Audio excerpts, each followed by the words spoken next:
Hello everyone, welcome to simplified academy. दोस्तों, आज के वीडियो में हम जानने वाले एक बहुत बढ़िया कॉन्सेप्ट जिसका नाम है दोस्तों एक्सकेवेशन का खर्चा कैलकुलेशन कैसे होता है। देखो यार, ये तो जितने फैक्टर आप डालो उतने फैक्टर हमारे लिए इम्पोर्टेंट होते हैं। ठीक है, यहाँ पर हमने मैक्सिमम पॉसिबल फैक्टर्स डालने की कोशिश की है। जैसा कि यहाँ पर हमने ये भी डालने की कोशिश की कि भाई एक्सकेवेशन साइट है तो सिर्फ और सिर्फ वॉल्यूम ना कैलकुलेट करके बल्कि ये भी बताया जाए कि जेसीबी की कैपेसिटी क्या है, जेसीबी का 1 घंटे का खर्चा क्या होता है, उसके हिसाब से कितना घंटा उसको काम करना पड़ेगा, ये भी हमने लिया है। फिर हमने छोटी सी साइट कंसीडर कर ली कि भाई एक्सकेवेशन साइट हमारी यहाँ पर है जिसके डायमेंशन है 50 मीटर की लंबाई है, 1.5 मीटर की ऊंचाई है, यानी डेप्थ बोल देंगे हम। 1.5 मीटर तक का एक्सकेवेशन करना है। और अगर हम बात करें चौड़ाई की तो 6 मीटर की इसकी चौड़ाई है। तो ये एक्सकेवेशन साइट हो गई। अब एक्सकेवेशन साइट से लेकर हमारा जेसीबी चलता है। ठीक है, जेसीबी तो ऑब्वियस बात है कि जेसीबी का काम तो एक्सकेवेशन साइट पर है, क्योंकि ऑब्वियस एक्सकेवेशन तो जेसीबी को करना है। लेकिन जेसीबी ने एक्सकेवेशन तो कर लिया। अब उसके बाद दोस्तों वो जो मिट्टी निकली है, वो जो सॉइल निकली है, वो सॉइल को कहाँ डालना पड़ेगा? अरे वो सॉइल को डालना पड़ेगा हमारे प्यारे से ट्रक में डालना पड़ेगा। और फिर ये ट्रक क्या करेगा? ट्रक खाली अपने अंदर मिट्टी समा के वही बैठा थोड़ी रहेगा। ट्रक के अंदर दोस्तों जैसे ही हमारी सॉइल आ जाएगी तो ट्रक को चलना पड़ेगा। ट्रक कहाँ जाएगा फिर? आप बोलो कहाँ जाएगा? तो ट्रक अपने अंदर मिट्टी लेकर जो सॉइल उसके अंदर भरी है वो ले जाकर कहीं फिलिंग कर देगा, कहीं पर डंप कर देगा। ठीक है, अगर वो फिलिंग साइट है वहां पर जेन्युइनली वो सॉइल की फिलिंग की रिक्वायरमेंट है तो बहुत अच्छा, नहीं तो कहीं उसको डंप कर देगा तो उसको हम बोलेंगे डंप साइट। ठीक है, वहां पर जाकर सॉइल डंप कर देते हैं। तो मैंने ये कोशिश की है, हमारी टीम ने ये कोशिश की है कि हम आपको एक बहुत अच्छा सा प्रैक्टिकल सा अच्छा सा एग्जाम्पल आपको समझा दे, ताकि आपके समझ में बहुत अच्छे से आ जाए कि एक्सकेवेशन हमारी यहाँ पर साइट है। एक्सकेवेशन साइट पर पहले एक्सकेवेशन के वॉल्यूम का कैलकुलेशन करेंगे, फिर जेसीबी का खर्चा निकालेंगे, फिर ये जेसीबी जितना वॉल्यूम निकालता है वो वॉल्यूम यानी कि टोटल कितना वॉल्यूम निकालेगा, उसके बाद वो जितना वॉल्यूम निकालता है, ठीक है, वो वॉल्यूम फिर यहाँ पर ऑब्वियस बात है कि सारा वॉल्यूम निकाल लेगा, लेकिन एक आवर में, 1 घंटे में कितना निकालता है, ये हिसाब से सारी चीज़ें कैलकुलेट कर लेंगे। तो उसके बाद फिर उसका जेसीबी का खर्चा, फिर ये जो ट्रक है, ये ट्रक के अंदर सॉइल जाती है और ये ट्रक के जाने का खर्चा, फिर ट्रक फिर से आएगा। टू एंड फ्रो दोनों करना पड़ेगा ना भाई, है ना। चला ही गया फिर से नहीं आएगा तो भाई ऐसे कितने ज़्यादा ट्रक, तो ऑब्वियस बात है कि हमें कुछ नंबर ऑफ ट्रक भी रिक्वायर्ड होंगे। और वो नंबर ऑफ ट्रक जैसे ही यहाँ से निकलेगा हमारा सॉइल, जेसीबी निकाल कर देगा तो ट्रक के अंदर जाएगा, वो ट्रक भराएंगे और जाकर वो डंप कर देंगे। तो ट्रक का आने जाने का खर्चा भी कैलकुलेट होगा। ट्रक की कैपेसिटी भी दोस्तों हमें अकाउंट करनी पड़ेगी, क्योंकि ट्रक की कैपेसिटी ऐसा तो बिल्कुल भी नहीं होगा कि जेसीबी ने जितना निकाल लिया सारा एक ही ट्रक में आ गया, क्योंकि ट्रक की भी अपनी कुछ कैपेसिटी होगी। तो ट्रक अपनी कैपेसिटी के हिसाब से जाएगा और आएगा। तो ये जितने भी इंपॉर्टेंट फैक्टर्स मैंने आपको यहाँ पर बोले हैं, ये सारे फैक्टर्स यहाँ पर इम्पोर्टेंट है, निर्भर करते हैं। और उसको हमें अकाउंट में कैसे लेना है ये बहुत सारे लोगों को नहीं समझ में आता, और इसीलिए बहुत यूनिक वीडियो मैं बना रहा हूँ। वीडियो को सेव कर लेना और दोस्तों के साथ शेयर भी कर देना और खुद नोट डाउन कर लेना, तो आपको समझ में आएगा। ठीक है, चलिए दोस्तों, सबसे पहला तो हमारा स्टेप जो है बहुत आसान सा है। ठीक है, यहाँ पर मैं इसको थोड़ा ब्लैक एंड व्हाइट भी कर देता हूँ ताकि जो भी वैल्यूज आपको नहीं दिख रही होगी वो यहाँ पर देखेंगे। यहाँ पर देखिए बल्किंग फैक्टर, इसको भी मैं समझा दूंगा। ठीक है, आपने अगर थोड़ा सा जियो टेक्निकल इंजीनियरिंग पढ़ा है तो आपको बल्क डेंसिटी, ड्राई डेंसिटी, है ना, ये सारी चीज़ें थोड़ी बेसिक पता होगी। उसमें बल्क डेंसिटी का क्या मतलब होता है, जिसमें वॉइड्स वगैरह भी सारी चीज़ अकाउंट होती है। तो वही है बल्किंग फैक्टर। मैं आपको बहुत आसान भाषा में जब इसकी रिक्वायरमेंट आएगी तब इसको बता भी दूंगा। ठीक है, तो सबसे पहले दोस्तों length of excavation 50 metre, depth है 1.5 मीटर की, विथ चौड़ाई है 6 मीटर की, और डंपिंग डिस्टेंस है 1.5 किलोमीटर का, यानी जाने का 1.5 किलोमीटर, फिर वहां से ट्रक फिर से आएगा तो आने का 1.5 किलोमीटर, टोटल 3 किलोमीटर हो जाएगा। उसको भी हम अकाउंट में लेंगे आगे जाकर। अभी तो सबसे आसान सा हमारे काम ये है कि भाई वॉल्यूम निकाल लेते हैं, और वॉल्यूम निकालना बहुत आसान है। लंबाई, चौड़ाई और डेप्थ, 50 मीटर, 6 मीटर और 1.5 मीटर, इन सबको आपस में मल्टीप्लाई कर दिया तो 450 मीटर क्यूब का क्या आ गया दोस्तों, वॉल्यूम आ गया। तो 50 मल्टीप्लाई बाय 6 मल्टीप्लाई बाय 1.5, तो 450 मीटर क्यूब का हमें एक्सकेवेशन करना है। नोट डाउन कर लो, बहुत आसान सा स्टेप था। आसान स्टेप में कोई प्रॉब्लम नहीं करेगा, क्योंकि जहाँ समझने की बारी आएगी वहां पर दिमाग लगाना है। अब जो दोस्तों हमारे लिए चैलेंजेस चालू हो गए, और चैलेंजेस नहीं है मतलब ध्यान से देखेंगे तो कोई भी चीज़ आपको चैलेंज नहीं लगेगी, बहुत आसान लगेगी। पहला तो दोस्तों सबसे पहले ये है कि मार्केट रेट फॉर जेसीबी 900 से 1200 रुपए मार्केट रेट के हिसाब से है, ठीक है। इसे मान लेते हैं कि हमें लगता है 1050 रुपए के आसपास। Excavation capacity of JCB ranges from 30 metre cube to 50 metre cube per hour. एक घंटे में 30 से 50 मीटर क्यूब तक का वो सॉइल निकाल सकता है। तो अभी हम ये जितनी भी वैल्यूज दिया, जितनी भी रेंज है ना, उसका अप्रोक्सीमेटली एवरेज लेकर चलेंगे। तो हम ये मान लेते हैं दोस्तों, हम ये मान लेते हैं कि जेसीबी 40 मीटर क्यूब जितना निकालता है एक घंटे में। और टोटल कितना, अभी मेरी मेरी स्लाइड के ऊपर पीछे मत देखो, लॉजिकली सोचो, बहुत लॉजिकल चीज तरीके। और अगर आपको लॉजिकल सोचना आ गया ना, तो कंस्ट्रक्शन साइट पर आप कोई भी प्रॉब्लम सॉल्व कर सकते हो। अगर आपको लॉजिकली सोचना आ गया कि हाँ ये क्वांटिटी है, ये क्वांटिटी है, ये क्वांटिटी है, अब इसको इतने टाइम में करना है, इतने घंटे में करना है, इतने यूनिट्स चाहिए, इतने नंबर्स चाहिए, इतनी कैपेसिटी है, ये सारी चीजें अगर आ गई फंडामेंटल, तो आप कोई भी प्रॉब्लम साइट के ऊपर सॉल्व कर पाओ। तो अभी मैं क्या बोल रहा हूँ, ध्यान से सुनना। 450 मीटर क्यूब का टोटल एक्सकेवेशन है, इस बात को समझ लेना। और साथ में दोस्तों, साथ में 450 मीटर क्यूब का टोटल एक्सकेवेशन, जो कि जेसीबी का काम है एक्सकेवेट करना, उससे ज्यादा तो नहीं होगा, उतनी ही साइट है, ठीक है।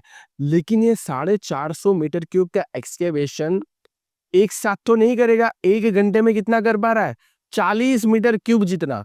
एक जेसीबी एक घंटे में 40 मीटर क्यूब। तो पहले तो, और इसका खर्चा एक घंटे के हिसाब से होता है, एक घंटे का लगभग हम मान लेते हैं कि 1050 रुपए लगता है। तो हमें क्या कैलकुलेट करना है, पहले तो ये कैलकुलेट करना पड़ेगा कि 450 मीटर क्यूब पूरा का पूरा खाली करने के लिए, एक्सकेवेट करने के लिए कितने घंटे लगेंगे। एक घंटे में 40 मीटर क्यूब, सोचो लॉजिकली। तो 450 के लिए कितना, 450 डिवाइड बाई 40, तो मेरा आंसर आ रहा है 11.25। 11.25 घंटे लगेंगे, आवर्स लगेंगे पूरा एक्सकेवेशन करने का। और एक घंटे का, एक आवर का खर्चा कितना है, 1050 रुपए। तो हमारे पास कितना घंटा हो रहा है, 11.25, 11.25। तो एक घंटे का 1050 रुपए, तो 11.25 का कितना होगा, 1050 से मल्टीप्लाई कर दो, तो हमें पता चलेगा 11,812.5 रुपीज। 11,812.5 रुपए। समझ में आ गया जो मैं बोल रहा हूँ ना, अगर उसी पे फोकस किया तो आपका आ जाए। अब स्लाइड पर देखो, वही बात मैंने यहाँ पर भी लिखी है। टोटल वॉल्यूम ऑफ, और ये अभी जेसीबी का सिर्फ और सिर्फ खर्चा है, अभी तो मिट्टी बाहर आई है, मिट्टी को अभी डंपिंग साइट पर ले जाना है। तो टोटल वॉल्यूम ऑफ एक्सकेवेशन, ठीक है, कितना था, 450 मीटर क्यूब, ठीक है। उसके बाद यहाँ पर कैपेसिटी वाला वर्ड नहीं आएगा, total volume of excavation 450 metre cube. और excavation capacity of JCB per hour, JCB की एक्सकेवेशन कैपेसिटी एक घंटे की कितनी है, तो एक घंटे में 40 मीटर क्यूब जितना वो एक्सकेवेट कर सकता है यहाँ पर। तो डिवाइड क्यों किया, क्योंकि हमें नंबर ऑफ आवर निकालना है, ठीक है।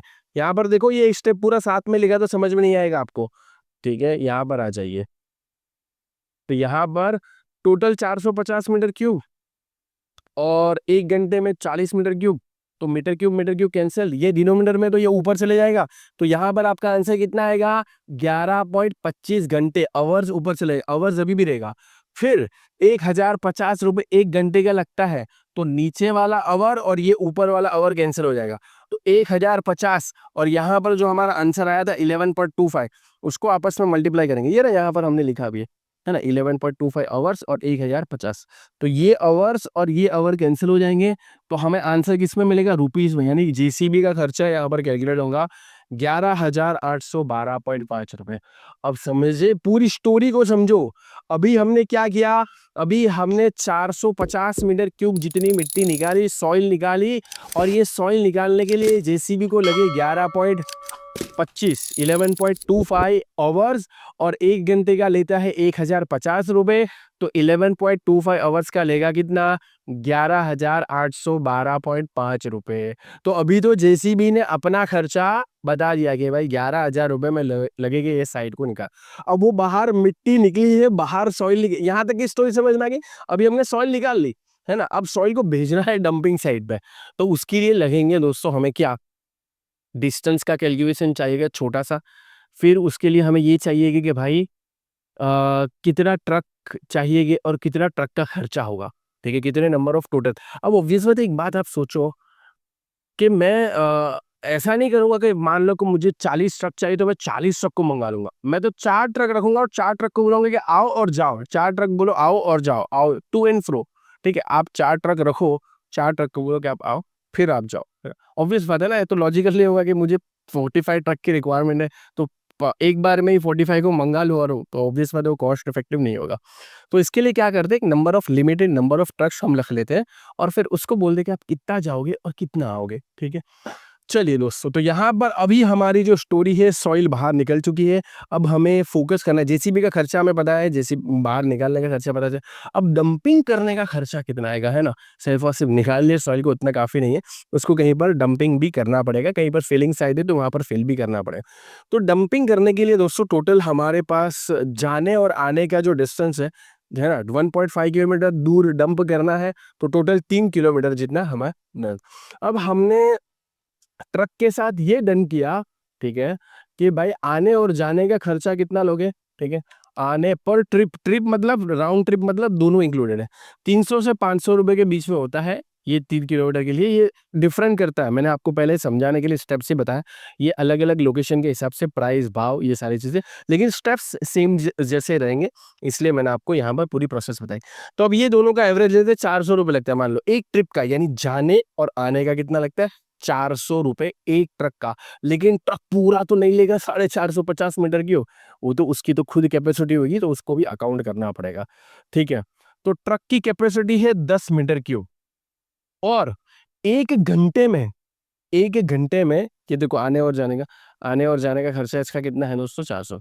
एक घंटे में जेसीबी कितना निकाल रहा था, एक घंटे में जेसीबी निकाल रहा था 40 मीटर क्यूब। तो वो 40 मीटर को निकाल लिया, अब उसको वहां पर थोड़ी रखेंगे, डायरेक्टली वो फटाफट घंटे के हिसाब से अंदर ट्रक में भरते रहे। तो 40 मीटर क्यूब अगर वो पूरा का पूरा डायरेक्टली हमें ट्रक में डालना है, एक लॉजिकली सोचे तो हमें 4 ट्रक रेडी रखने पड़ेंगे। वो जो मैंने बोला ना, कितने ट्रक हमें, एक लिमिटेड नंबर ऑफ ट्रक को हमें रेडी रखना है, फिर उसको बोलने का कि आप जाओ फिर रिटर्न आओ, फिर जाओ फिर रिटर्न आओ।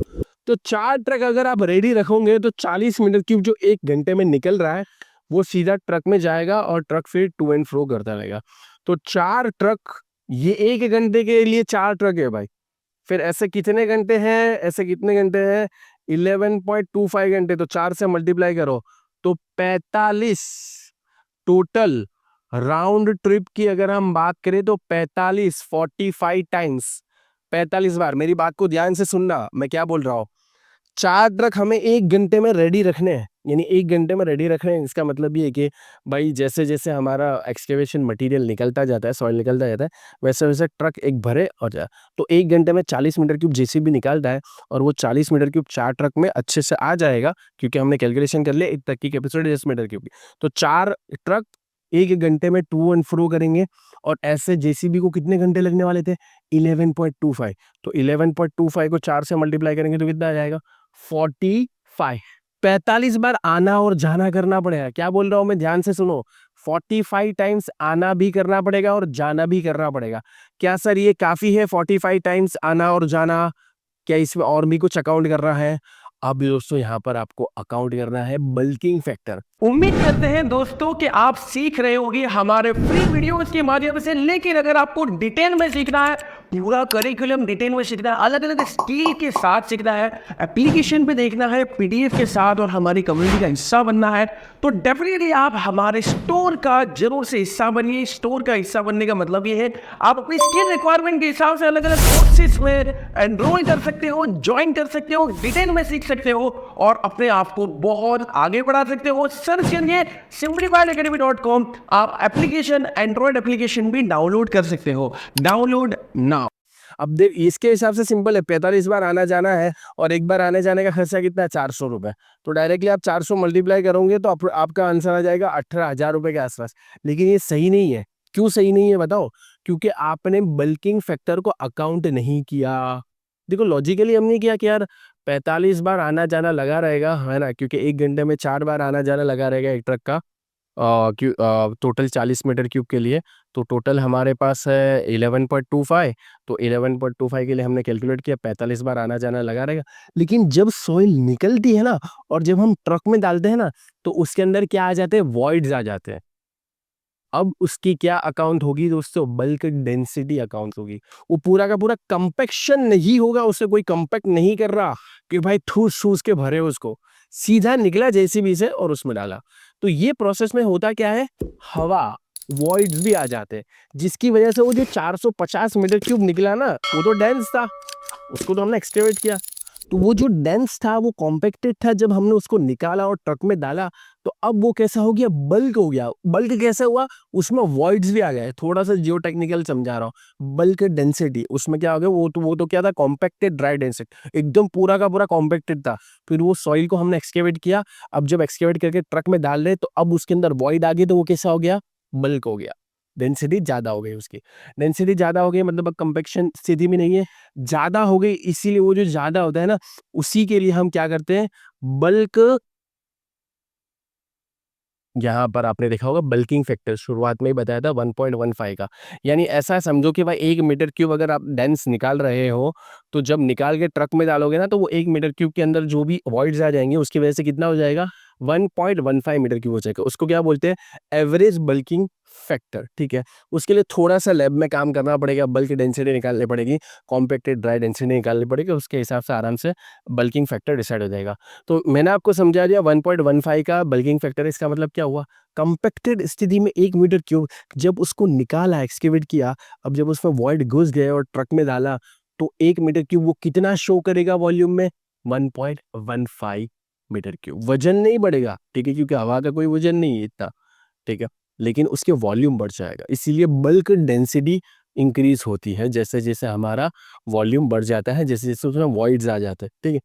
तो ये बात आपको उम्मीद करता हूँ समझ में आ गई होगी। तो अब जो 450 मीटर क्यूब निकला ना, अब वो वॉल्यूम जगह, अब जब ट्रक में 450 मीटर क्यूब रोकेगा नहीं, ज्यादा जगह रोकेगा, क्योंकि उसमें वॉइड्स आ गए। तो 1.15 है, तो देखो ध्यान से सुनना, 450 मीटर क्यूब जो हमें एक्सकेवेट करना था, अब उसके साथ मैं बल्किंग फैक्टर मल्टीप्लाई करता हूँ, कितना, 1.15 का।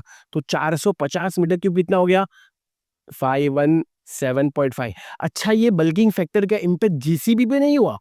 ये बल्किंग फैक्टर का जेसीबी पे इम्पैक्ट क्यों नहीं हुआ, क्योंकि जेसीबी को तो बस निकालने का काम था, है ना, जेसीबी का तो बस निकालने का काम था आवर्स के हिसाब से, उसमें कोई लेना देना ही नहीं है भाई। अब जब वो निकालने के बाद जेसीबी ने निकाल लिया, अब उसको जहां रखना है वहां ज्यादा जगह रोक रहा है।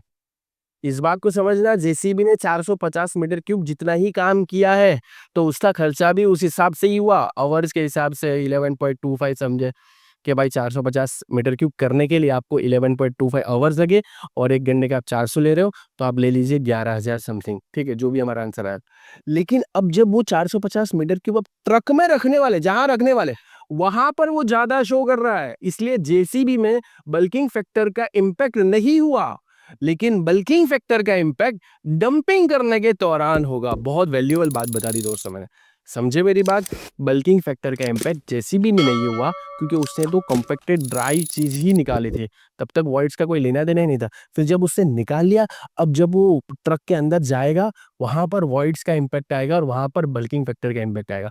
तो अब वो जो 450 जेसीबी ने निकाल कर दिया था, अब जब वो ट्रक में जा रहा है, तो ट्रक में कितना हो रहा है, 517.5 मीटर क्यूब। बल्किंग फैक्टर मैंने अप्लाई कर दिया। अब 517.5 मीटर क्यूब है, ध्यान से देखना। और अभी हमारे पास एक ट्रक की कैपेसिटी कितनी है, 10 मीटर क्यूब। तो ये कितना हो गया, 51.75 मीटर क्यूब। और ये 10 मीटर क्यूब कितना था, एक ट्रक का था, ठीक है। ऐसे हमारे पास कितने कितनी बार आना जाना लगा रहेगा दोस्तों, 45 बार आना जाना लगा रहेगा। तो 45 को तो हमें कंटिन्यू करना ही है, 45 को तो हमें काउंट करना ही है, और 45 बार आना जाना होगा। ये हमने डिसाइड किया था बेज ऑन के 1 घंटे में 40 मीटर क्यूब जितना जा रहा है, ठीक है। तो 1 घंटे में 40 मीटर क्यूब जितना जा रहा है, और 11.25 आवर्स के लिए 45 टाइम्स लगा रहा था। लेकिन वो जो 450 है हमारे पास, वो अब कितना हो चुका है, बल्किंग फैक्टर अप्लाई कर दो तो 1.15 का बल्किंग फैक्टर अप्लाई कर दिया 450 के साथ। और उसके बाद अभी हमारी ये रिक्वायरमेंट है कि इसका खर्चा निकालना है, 400 रुपये खर्चा निकालना है। तो 400 को भी दोस्तों यहाँ पर मल्टीप्लाई कर दीजिए, तो हमें लगभग 20,700 रुपये खर्चा निकलेगा। इस बात को समझो, क्या बोलना चाह रहा हूँ यहाँ पर। 450 मीटर क्यूब टोटल था। अब ये 450 मीटर क्यूब के साथ बल्किंग फैक्टर कितना हो गया, 450 के साथ 1.15 को मल्टीप्लाई करो, ये बल्किंग फैक्टर इसके साथ अप्लाई होगा। 450 मीटर क्यूब निकला, लेकिन जब जगह ट्रक में रखे तो ज़्यादा हो गया। क्यों? क्योंकि वॉइड आ गए, ऑलरेडी समझा चुका। तो कितना हो गया, 517। इसको और इसको मल्टीप्लाई करो, 517.5। अब 10 मीटर क्यूब एक ट्रक क्या करेगा, एक ट्रक 10 मीटर क्यूब जितनी कैपेसिटी रखता है, तो डिवाइड बाई 10 कर देंगे तो कितना आ जाएगा, 51.75। और एक ट्रक का आने जाने का खर्चा कितना है, 400। ठीक है, तो टोटल हमें रिक्वायर्ड है कितनी बार, टोटल हमें कितनी बार रिक्वायरमेंट है, 45 टाइम्स। वो ऑलरेडी इसमें अकाउंट हो गया। तो 400 अगर मैं मल्टीप्लाई कर दूं, क्योंकि ये टोटल कैपेसिटी आ गई ना। अब 45 को अलग से इसलिए लिखने की रिक्वायरमेंट नहीं है, क्योंकि अब हम पूरा का पूरा कैलकुलेशन टोटल कैपेसिटी के हिसाब से कर रहे हैं। अब हम पूरा का पूरा देखो, ये ऑलरेडी 45 आ गया। यहाँ पर 10 कैलकुलेट किया तो ऑलरेडी 45 आ गया। अब 45 को हमने 1.15 यानी बल्किंग फैक्टर से मल्टीप्लाई कर दिया। तो यहाँ पर अब हमें इंडिविजुअल लेवल पर कैलकुलेट करने की नीड नहीं है। यहाँ पर ऑलरेडी सारी चीजें अकाउंटेड है। ऑल ट्रक्स, यहाँ पर सारे ट्रक मिलाकर 450 मीटर क्यूब निकाले, इसलिए ये पूरा का पूरा कैलकुलेशन में आ गया। अब सारे ट्रक के लिए अगर हमारे पास ये वैल्यू है और एक ट्रक का 400 लगता है, तो टोटल खर्चा कितना होगा, टोटल खर्चा 400 मल्टीप्लाई कर दो तो टोटल यहाँ पर खर्चा हो गया 20,700 रुपये। ये अगर आपने समझ लिया ना, इसका दूसरा तरीका भी है, मैं आपको समझा देता हूँ दूसरा तरीका भी। So total cost of excavation and filling 20,700 और 11,812.5। सो टोटल खर्चा हो गया 32,512.5 रुपये। देखो मैं दूसरे तरीके से समझाता हूँ, ठीक है, मैं यहाँ पर दूसरे तरीके से भी समझा देता हूँ। जेसीबी जो है ना, दो चीज़ को हम यहाँ पर डिवाइड कर देते हैं। एक तो जेसीबी वाला पार्ट, यहाँ पर बल्किंग फैक्टर अप्लाई नहीं होगा, है ना। यहाँ पर मैं ऊपर लिख दिया, दोनों को कंपेयर कर लेते हैं। क्यों बल्किंग फैक्टर अप्लाई नहीं होगा, क्योंकि भाई यहाँ पर ज़्यादा जगह रोकने की बात ही नहीं है, बस निकालने की बात है। ठीक है, यहाँ पर कोई बल्किंग फैक्टर अप्लाई नहीं होगा। और यहाँ पर अगर हम बात करें तो दूसरा पार्ट है डंपिंग वाला, दूसरा पार्ट है डंपिंग वाला, यहाँ पर बल्किंग फैक्टर अप्लाई हो। तो मैं क्या करता हूँ, बहुत पहले से अप्लाई कर देता हूँ, ताकि आपको कोई भी प्रॉब्लम, एकदम क्रिस्टल क्लियर सिखाता हूँ। वहाँ पर हो सकता है स्लाइड में आपको, क्योंकि वहाँ पर एक साथ फॉर्मूलाज लिखे थे, सारी चीज़ें लिखी थी, हो सकता है आपको कन्फ्यूजन हो। लेकिन अब जो मैं बताने जा रहा हूँ, इसे मैंने कंपेरिजन करे। और यहाँ पर बात है डंपिंग की, बात है, और यहाँ पर इन्वॉल्व है ट्रक। यहाँ पर कौन इन्वॉल्व है, ट्रक। तो कोई बल्किंग नहीं है यहाँ पर, जेसीबी में कोई प्रॉब्लम नहीं है। ये 450 मीटर क्यूब जितना ही काम करता है। और इसको करने के लिए जेसीबी को लगते हैं, इसकी कैपेसिटी है 40 मीटर क्यूब प्रति घंटा। ठीक है, और 450 मीटर क्यूब, 40 मीटर क्यूब प्रति घंटा, टोटल 450 है। तो इसको लगते हैं 11.25 आवर्स। और एक घंटे का कितना लेता है ये, एक घंटे का लेता है 400, कितना लेता है यार ये, 1050, है ना।